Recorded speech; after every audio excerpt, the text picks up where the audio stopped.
Ito po ang misa ng bayang Pilipino.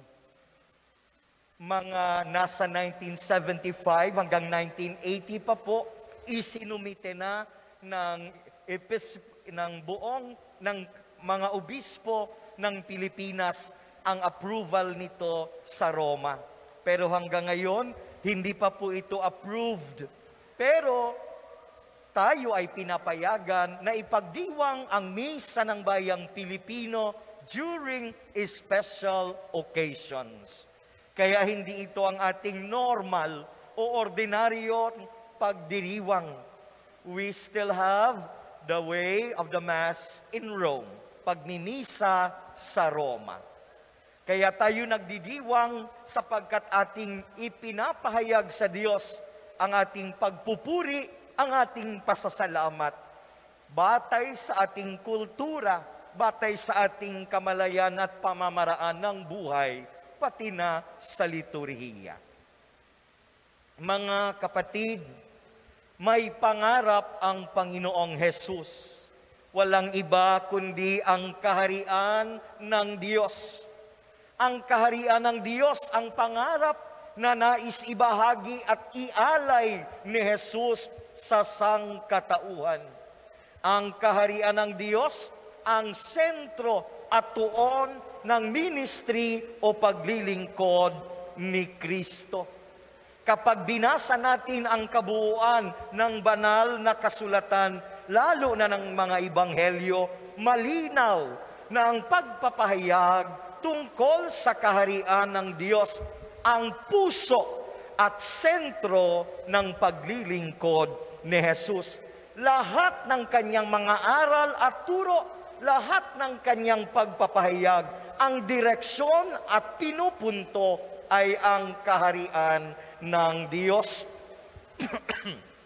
Pati na ang kanyang mga kahangahangang gawa, ang mga himala ng pagpapagaling, paglilinis sa mga mayketong, pagpapatawad sa mga kasalanan, pagpapakain sa libo-libong katao, ang pagbibigay buhay na muli sa mga patay, at ang kanyang pagpapakasakit at pagkamatay at muling pagkabuhay na siyang rurok at tugatog ng kanyang paglilingkod at pagtuturo.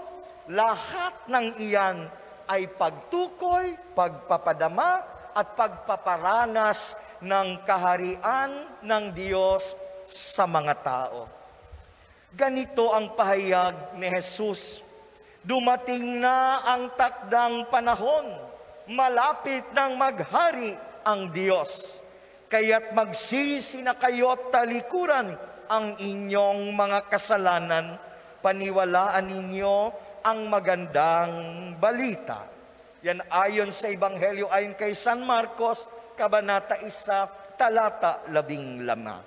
Sa aklat naman sa Ebanghelyo ayon kay San Lucas at kay San Mateo, nagpalayas ako ng mga demonyo sa kapangyarihan ng Diyos, at ito'y nangangahulugang dumating na sa inyo ang kaharian ng Diyos.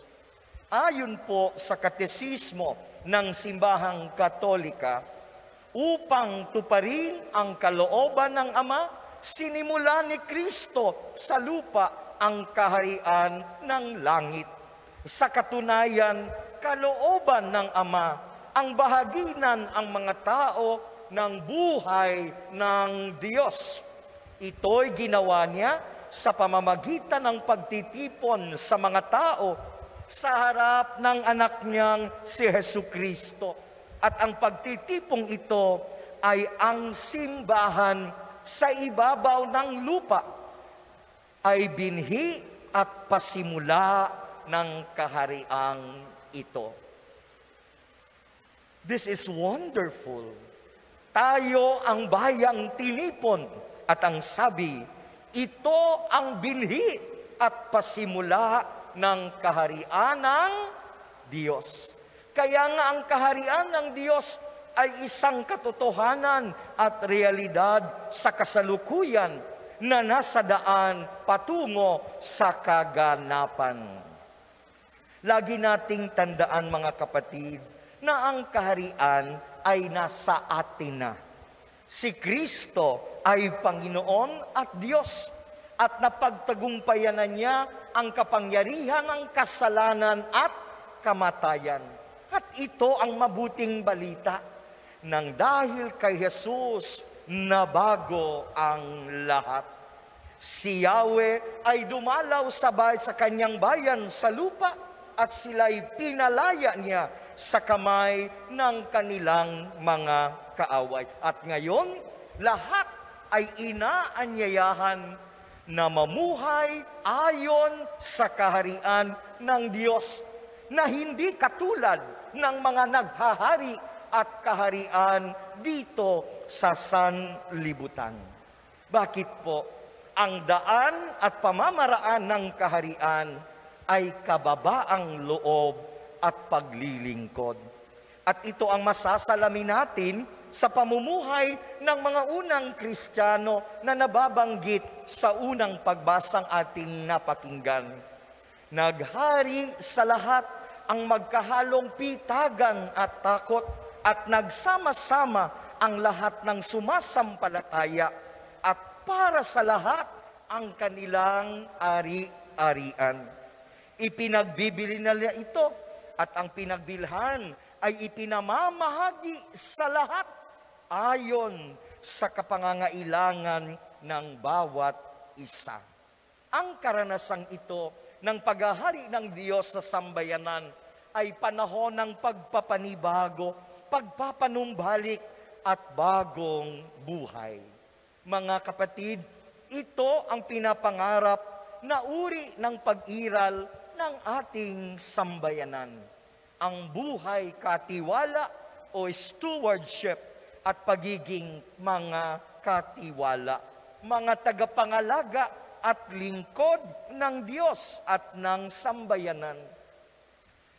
Paulit-ulit na ipinahayag ni Jesus at lagi ang ipinapaalala sa atin na ang sukatan ng pagiging dakila sa kanyang kaharian ay hindi kapangyarihan o poder, hindi katayuan sa buhay, kundi sakripisyo at kabutihang loob, ang pagiging lingkod at alipin ng lahat.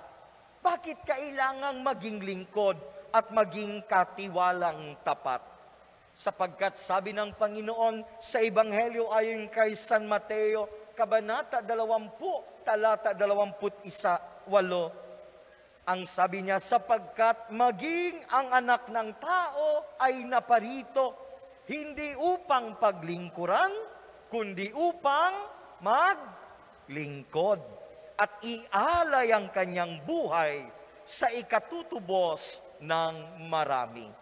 At kung saan naroon ang ganitong buhay at pag-iral, naroon na rin at umiiral ang kaharian ng Diyos. Ayon pa rin po sa katesismo ng Simbahang Katolika, ang kaharian ng Diyos ay magaganap sa hinaharap. Nandito na sa atin, pero magaganap at magkakaroon ng kaganapan sa hinaharap. Ito ay pinalalapit sa atin sa pamamagitan ng salita na nagkatawang tao.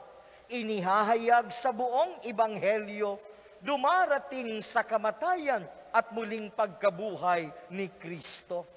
Ang kaharian ng Diyos ay patuloy na dumarating sa pulpa noong huling hapunan at sa Eukaristiya, ito ay nananatili sa atin. Ang Eukaristiya ay patikim sa atin kung ano ang kaharian ng Diyos na magkakaroon ng kaganapan sa hinaharap. Again, this is wonderful. Sa ating bawat pagdiriwang ng Eukaristiya, we get the foretaste. Natitikman na natin ang kaharian ng Diyos. At kaharian ay darating na maluwalhati kapag ito ay ibinalik na ni Kristo sa kanyang Ama. Sumasa atin ang kaharian, sa kabilang banda, ang kaharian ng Diyos ay darating.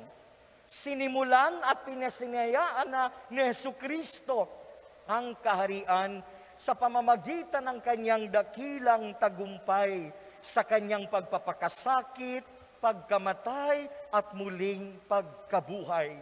Ang anak ng Diyos, ang pinili at sugo ng Diyos sa atin na nagtagumpay laban sa kasalanan at kamatayan, ay siya ring may hawak ng susi sa buhay na ganap at kasiyasiya, sa buhay na masaganang lubos. Ang kalubusan at kaganapan at ang pagkalat at paglaganap ng kaharian ng Diyos ay magaganap sa pamamagitan ng paglilingkod ng simbahan. Ang bayang tinipon ng Diyos at sa pamamagitan ng kapangyarihan at gabay ng Espiritu Santo. Napakagandang katotohanan, ang kaharian ng Diyos na ipinahayag at ipinangaral ni Kristo Jesus ay tungkol sa bagong daan at pamamaraan ng buhay at pagiging nasa sanlibutan. At sa pamamagitan po ng simbahan, ang bagong pag-iral at buhay na ito ay magiging isang buhay at nadadanas na realidad. At ito ang pinakamisyon ng simbahan, ang kaharian ng Diyos ay ipalaganap dito sa lupa. Bagamat ang simbahan ang binhi ng kaharian dito sa lupa, ang kaharian ng Diyos ay magiging ganap at lubos sa buhay na darating. Paano maisa sa katuparan ang misyon na ito ng simbahan? Parang napakalawak at napakalaking gawain naman ito para sa atin. Tayo lamang ay 7 taong parokya. Ngunit sadyang napakabuti at napakaganda ng loob ng Diyos sa ating lahat sa simbahan. Sa pamamagitan ng Espiritu Santo, maipapahayag at naipapahayag natin, Panginoon si Jesus. Yan ang sabi sa 2nd pagbasa na ating napakinggan. Hindi hinayaan ng Diyos na mahina at walang kakayahan ang simbahan upang isakatuparan ang misyon. Sabi sa 2nd pagbasa, ang bawat isa'y binigyan ng kaloob na naghahayag na suma sa kanya ang Espiritu.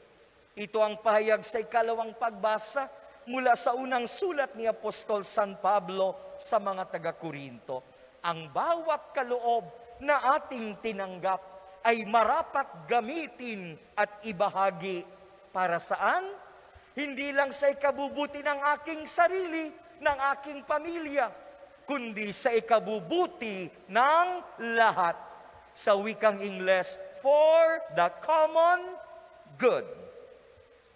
Kung ang bawat isa ay pinagkalooban at may tinanggap na katangi-tanging biyaya at karisma na para sa pangkabutihang pangkalahatan, tayo ay katulad ng mga alipin at lingkod ng Panginoon sa Ebanghelyong tampok sa pagdiriwang na ito.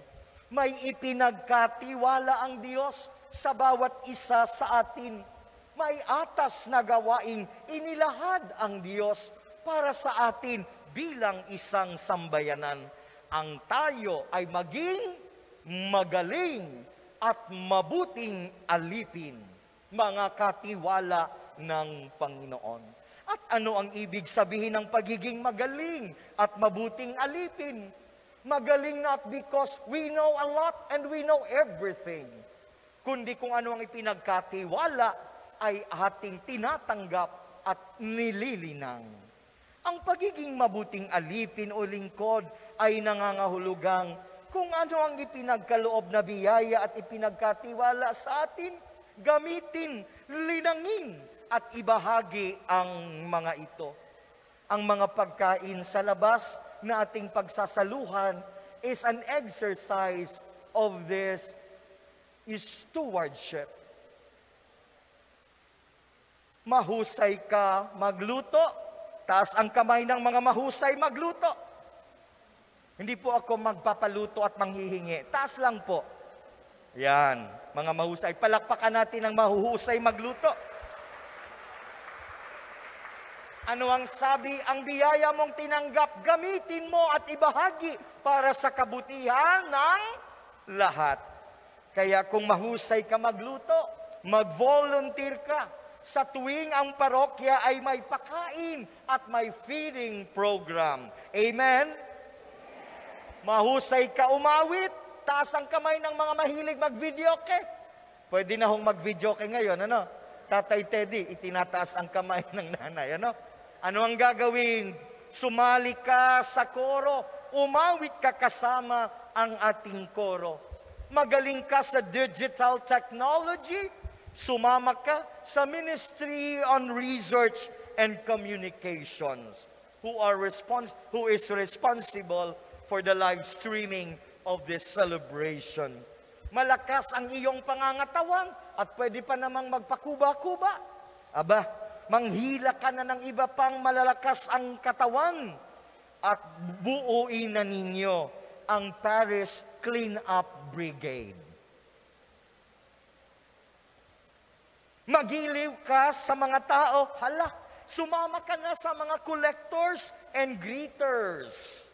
May kakayahan kang humikayat ng mga tao, ay hala, simulan mo ng manghikayat ng mga kaparokya na sumapi at makisangkot sa mga ministry sa ating sambayanan. Mahusay kang magturo, o halimbawa, retired public school teacher, o private school teacher, at pwede pa namang magturo, ay tara na po, makadagdag sa bilang ng mga katekista ng ating parokya. Kapag hindi kayo sumali, sabi ni Lord, ay tapos na pala ang mission mo, kukunin na kita. Awago, hindi ako nananakot. Kung pwede pa, ay tara na po. Oh, kabataan ka, at may oras at panahon ka, sali na sa Parish Youth Ministry.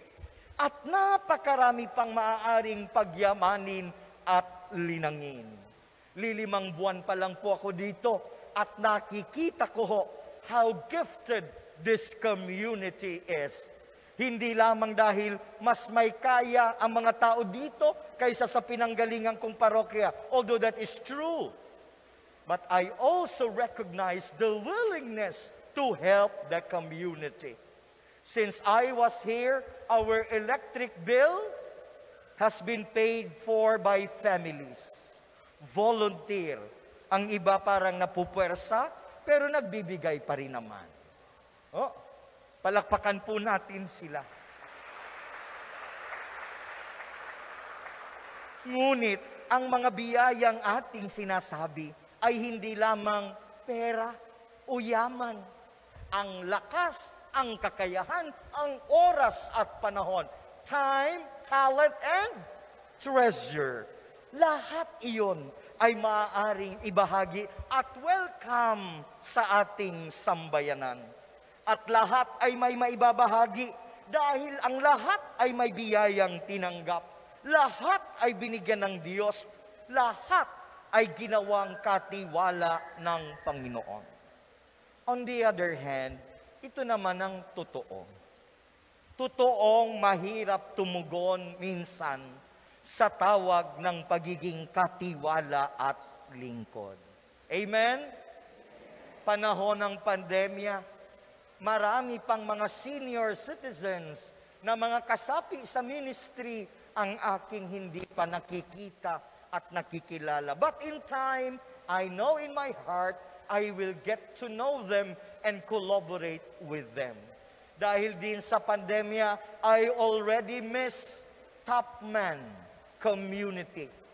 Since I came, I had only celebrated once with them.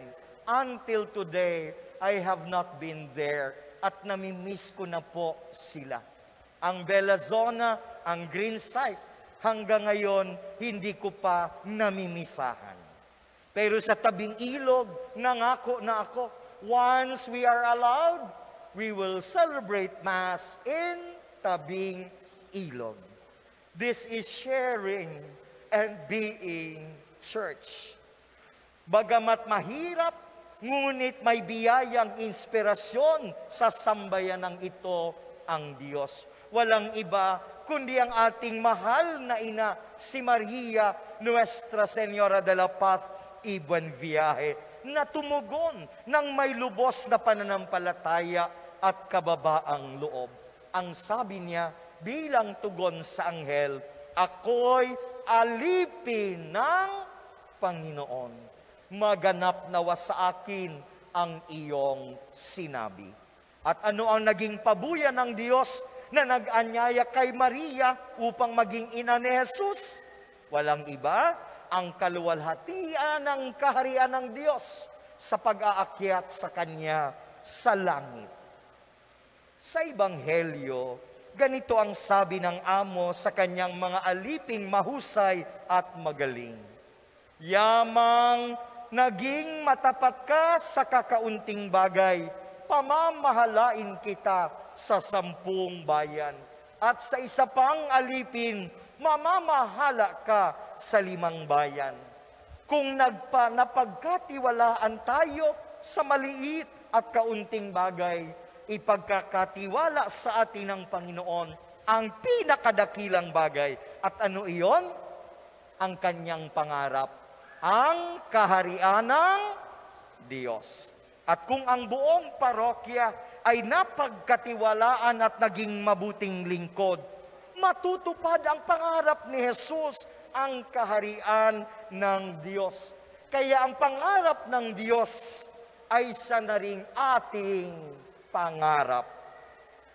Maghari nawa ang Diyos sa ating buhay, sa ating pamilya, sa ating mga kapitbahayan, sa ating buong sambayanan, ngayon at magpasawalang hanggan. Amen. Amen. Amen.